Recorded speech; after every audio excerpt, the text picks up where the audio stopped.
So, regarding the Eurovision, do you think Mid Eastern music is ever gonna be sung in the Eurovision? No, Why not? because Eurovision. I'm sorry. Like Eurovision is like commercial music. Okay, It's all like right. music for products Mm. to sell soap. You understand? Beginning of everything has to be Afrobeat. Okay, everything. Are you the music director? Oh yeah, That's nice. I like your performance. yeah, Yeah, it yeah. was very nice. yeah. It was very nice. Good time, right? Yeah, yeah. This is what we're here for. yeah. Yeah, music is for good time. Yeah, to have That's fun. good. Uh huh. And then sometimes go deep, Yes, and then yes, out, yes. Have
Hello, what's up everyone? It's your boy the Crackhead and wishing you all a wonderful evening.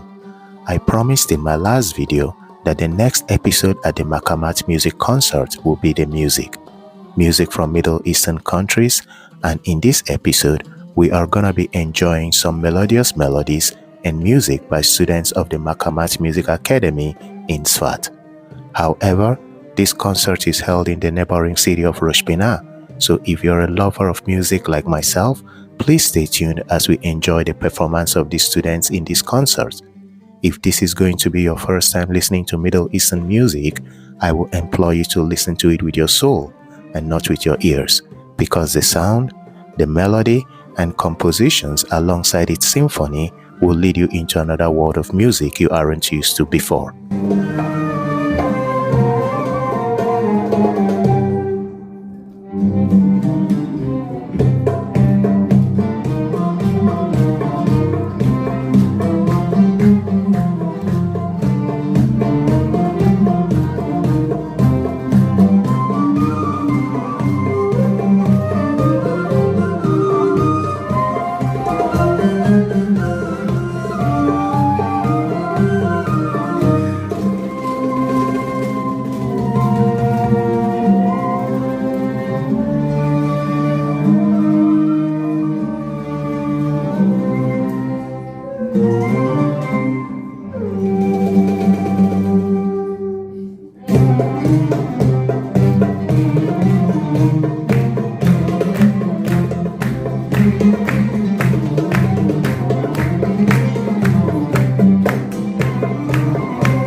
Middle Eastern music is a rich tapestry of diverse styles that includes Arabic, Persian, Turkish, Kurdish, and Jewish traditions.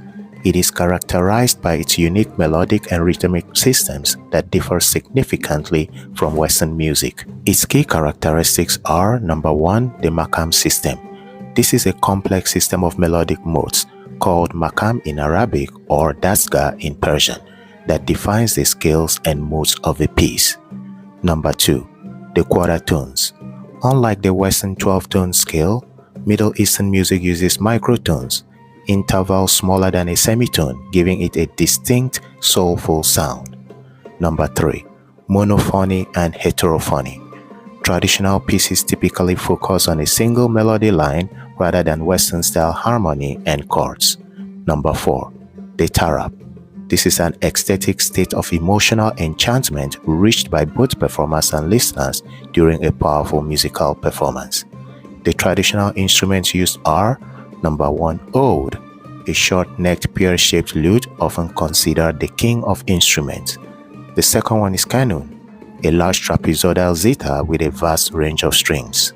The fourth one is ney, an ancient ain-blown flute made of cane or reed. Number 4, Darbuka or Dumbbeck, a goblet-shaped drum used for intricate rhythmic patterns. The fifth one is kamancheh, a spiked fiddle central to Persian and Azeri music.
The various nations of the region include the Arabic-speaking countries of the Middle East, the traditional Persian ritual music, the Jewish music of Israel, and the diaspora, Kurdish music, Armenian music, Azeri music, the varied traditions of Cypriot music, the Turkish music of Turkey, traditional Assyrian music, Coptic ritual music in Egypt, as well as other genres of Egyptian music in general. It is widely regarded that some Middle Eastern musical styles have influenced Central Asia, as well as the Balkans, southern Italy, and Spain. Throughout the region, religion has been a common factor in uniting peoples of different languages, cultures, and nations.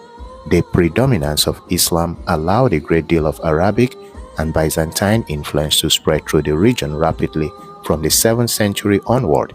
The Arabic scale is strongly melodic, often Phrygian dominant and based on various Makamat or modes.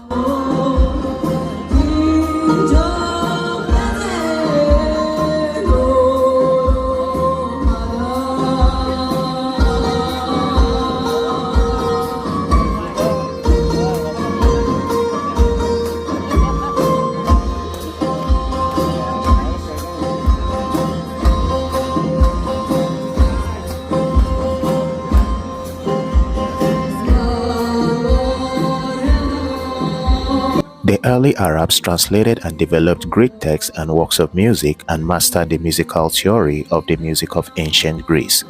This is similar to the dastgah of Persian music.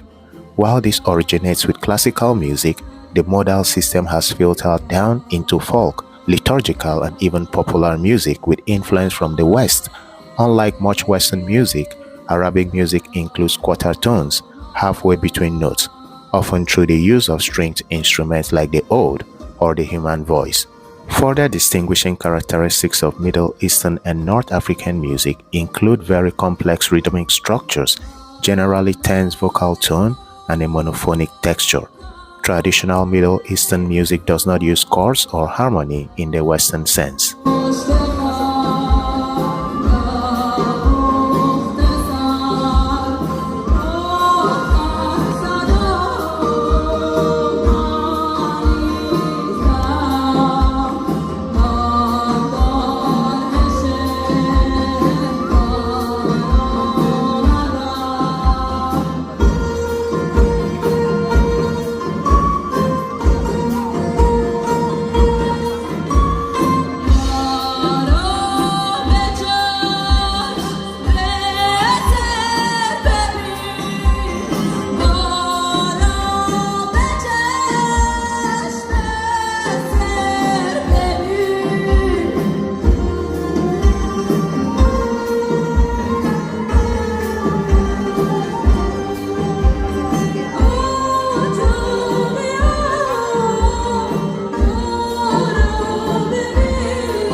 Often, more traditional Middle Eastern music can last from 1 to 3 hours in length, building up to anxiously awaited and much applauded climaxes, or tarab, derived from the Arabic term taraba.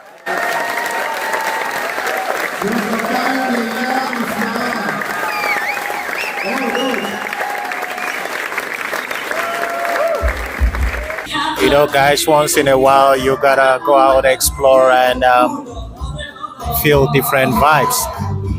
If I was in an African concert, of course the vibe and the atmosphere will be different. Or if I was in my village concerts, the vibe will be different.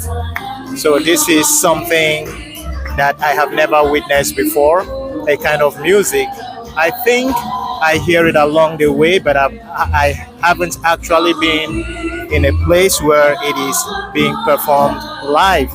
And most importantly, as I understand, these are music students in a very special musical school.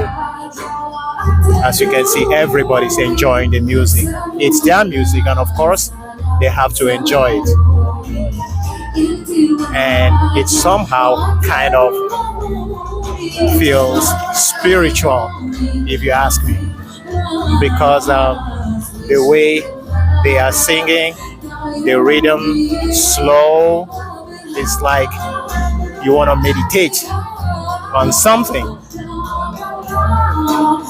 I think when listening to music, apart from the rhythm and apart from the beats and the sound, it is also very important to understand the wordings of the song.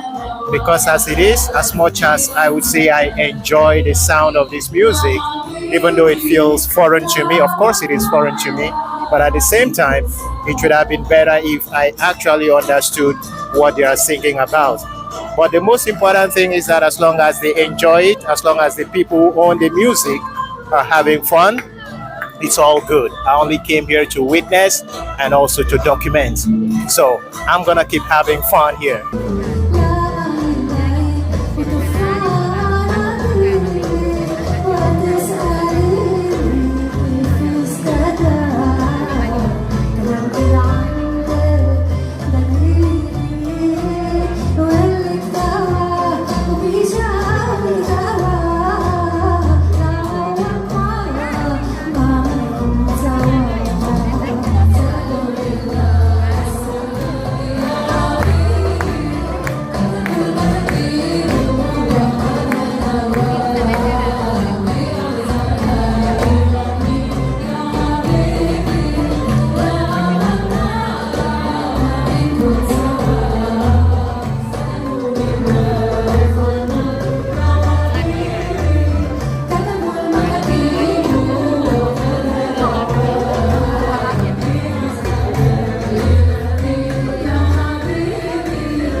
Now let's take a look at the different instruments used. First are the strings. Many instruments originate in the Middle East region. Most popular of the stringed instrument is the oud, a pear-shaped lute that traditionally had 4 strings, although current instruments have up to 6 courses consisting of 1 or 2 strings each. Legend has it that the oud was invented by Lamech, the 6th grandson of Adam. This is stated by Al-Farabi, and it is part of the Iraqi folklore relating to the instrument. Legend goes on to suggest that the first oud was inspired by the shape of his son's bleached skeleton. Historically, the oldest pictorial record of the oud dates back to the Uruk period in South Mesopotamia over 5,000 years ago. It is on a cylinder seal, currently housed at the British Museum, and acquired by Dr. Dominic Cullen, editor of Iraq at the British Institute for the Study of Iraq. Used mostly in court music for royals and the rich, the harp also comes from ancient Egypt, 3500 BC. The widespread use of the oud led to many variations on the instrument, including the saz, a Turkish long-necked lute that remains very popular in Turkey. Another popular string instrument is the qanun, developed by Farabi during the Abbasid era. Legend has it that Farabi played qanun in court and alternately made people laugh, cry, or fall asleep. The qanun developed out of string instruments described in inscriptions that date to the Assyrian period. It has about 26 triple string courses plucked with a piece of horn. The musician has the freedom to alter the pitch of individual courses from a quarter to a whole step by adjusting metal levers. Middle Eastern music also makes use of the violin, which is European in origin. The violin was adopted into Middle Eastern music in the 19th century, and it is able to produce non-Western scales that include quarter tones because it is fretless.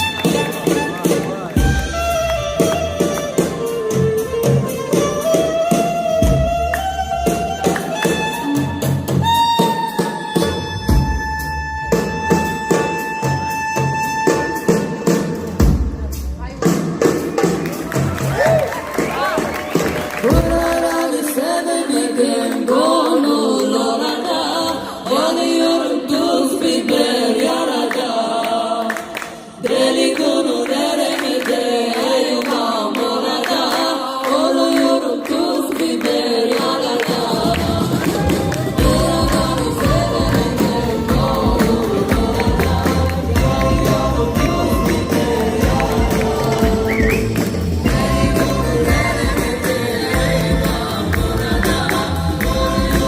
Another type of instruments are the percussion instruments.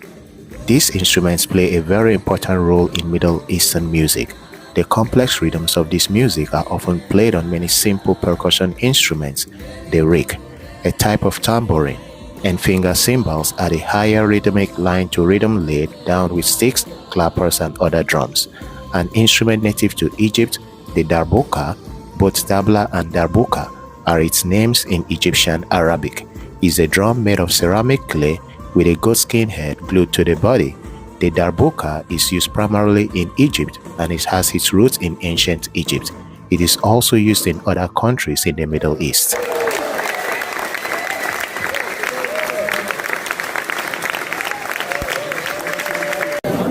You guys, you sing very good. All of you. The last one killed my soul. You understand?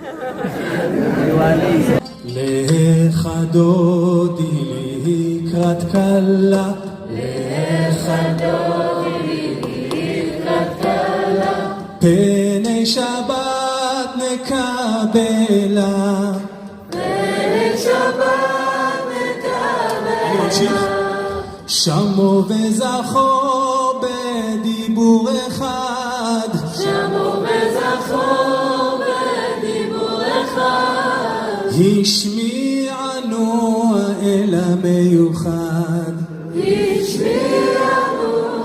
אני מדלג הלאה. לך דודי לקראת קלה, לך דודי לקראת קלה. The last type of instruments are the wind instruments. The Armenian dudok is a very popular double-reeded oboe-like instrument made out of apricot tree wood.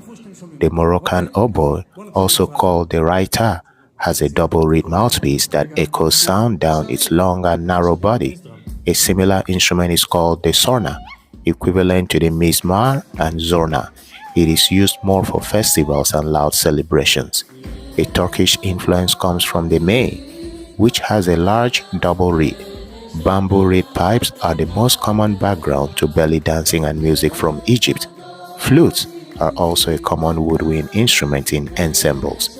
A kaval is a three-part flute that is blown in one end, whereas the ney is a long cane flute played by blowing across the sharp edge while pursing the lips.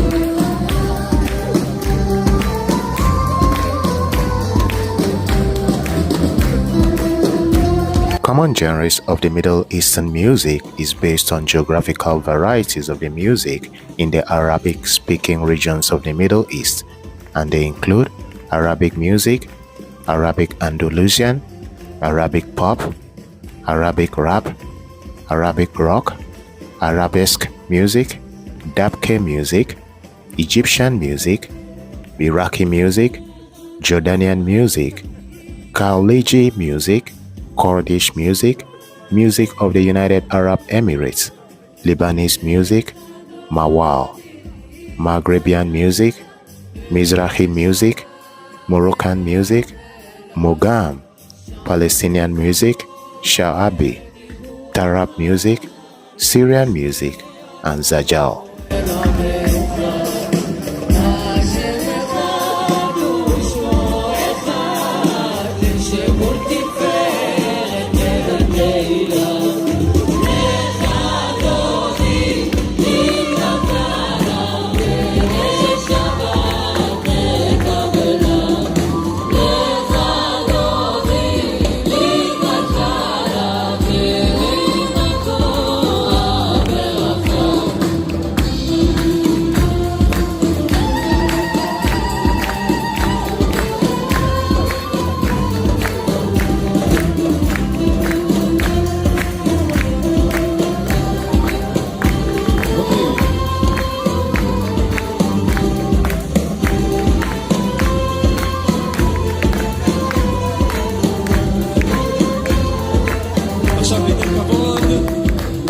המנהיגים שלנו,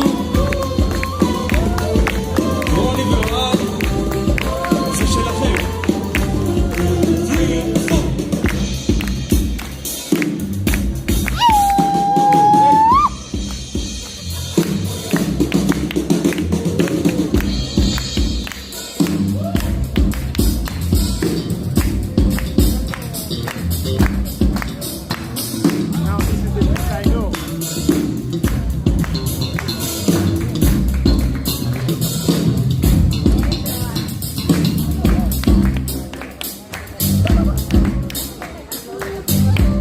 אסף, אלוני.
I'm now sitting on the stage where the performance is going on, or what happened here, and I think this is the music director. Are you the music director? Oh, yeah.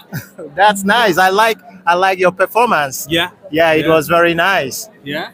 It was very nice. Good time, right? Yeah. This is what we're here for. Yeah. Yeah, music is for good time, yeah?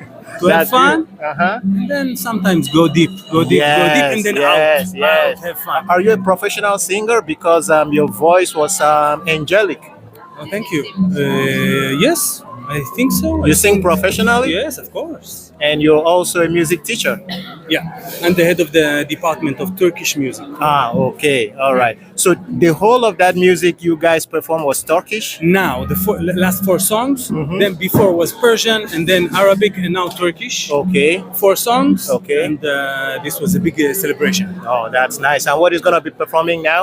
What? Now, second year, like, yeah, Okay. second year. These were first years. Okay, this was first year. Only first year, yeah. You see Wow. the level, yeah. Wow. It's amazing.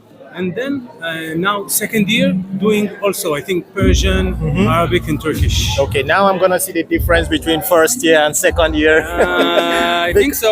Yeah, now I'm I really think so. going to see the I difference. guess it's going to be a bit deeper. Yeah. You know? It's not deeper and more, more focused, maybe. All right. But you'll tell me. I will. I would definitely tell you, because this is my first time experiencing this kind of music, honestly. Yeah. Yeah. My friend, who is a second year, the guy behind there, that one in black. Yeah. So he yeah. Oh, okay. Yeah, he invited me. And I told him, wow, I definitely would like to, see this kind of What kind of music do you normally do? hip hop, Hip-hop. Afro beats. Afro. You know Afro beats, right? Yeah, for sure. I told her the first time we met that it doesn't matter the kind of music you study, you learn. If you don't learn Afrobeat, you've not learned anything. The beginning of everything has to be Afrobeat, okay? Everything. All right, I'm gonna ask you a question, because when I heard your voice, I was like, this sounds like an Eurovision voice. No, don't say. I'm not exaggerating. I don't know how people perceive music, but just like they say, He says, I'm like Eurovision. I have to do Eurovision. yes, his voice Eurovision was, is good. his voice was amazing. He's our best teacher. Our best teacher. And he's not. It didn't disappoint. Honestly, when I saw the way you performed, I was like, this should be the teacher. Yeah, Because all told me you Energy. guys have a teacher. energy. So, regarding the Eurovision, do you think Mid Eastern music is ever gonna be sung in the Eurovision? No, Why not?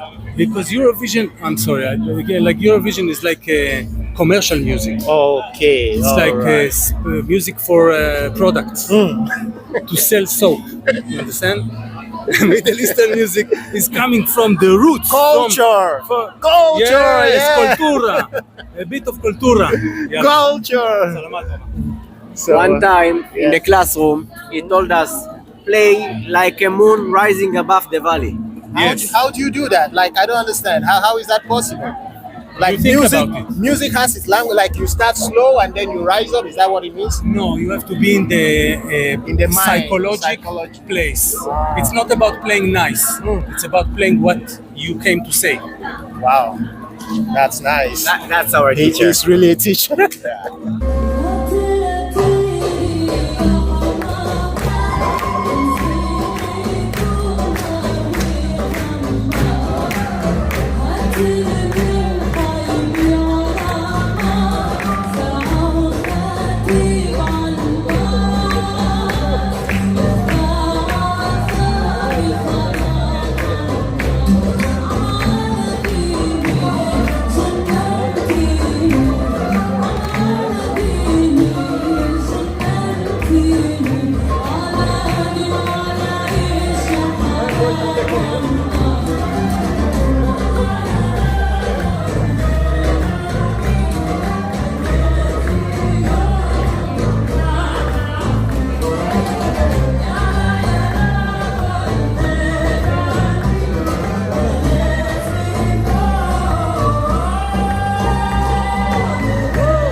Middle Eastern music history spans thousands of years, originating in ancient Mesopotamia and Egyptian civilizations, about 3000 BCE, before flourishing during the Islamic Golden Age, 8th to 13th centuries, and Ottoman Empire. It is defined by melodic modes, rhythmic patterns, and instruments like the oud, qanun, and darbuka, profoundly influencing regional cultural identities. The key periods in Middle Eastern music history include ancient roots, that is from 3000 to 1000 BCE.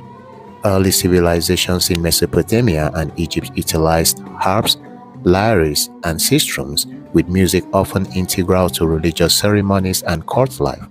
Islamic Golden Age, from 8th to 14th centuries. Music theory and practice developed rapidly, heavily influenced by Persian and Greek traditions. Scholars like Al-Farabi contributed significantly to musical theory and instrument design. Ottoman Empire, 14th to 20th century.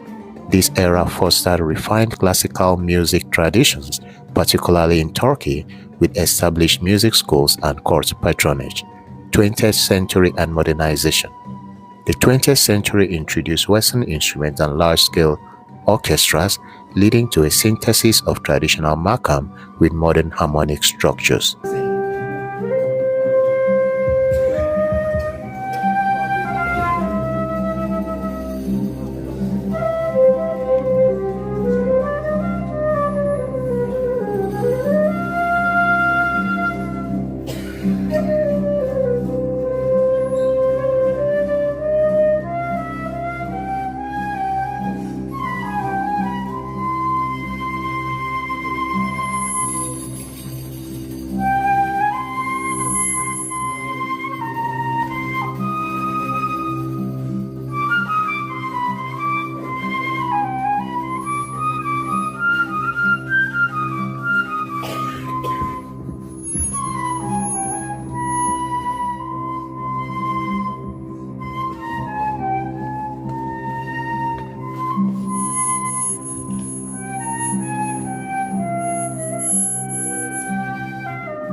And that's how the night slowly wraps itself up here in Rosh Pina.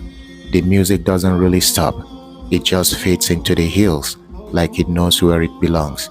You can still feel the bass in your chest, the oud and drums echoing somewhere between the old stone houses and the dark trees.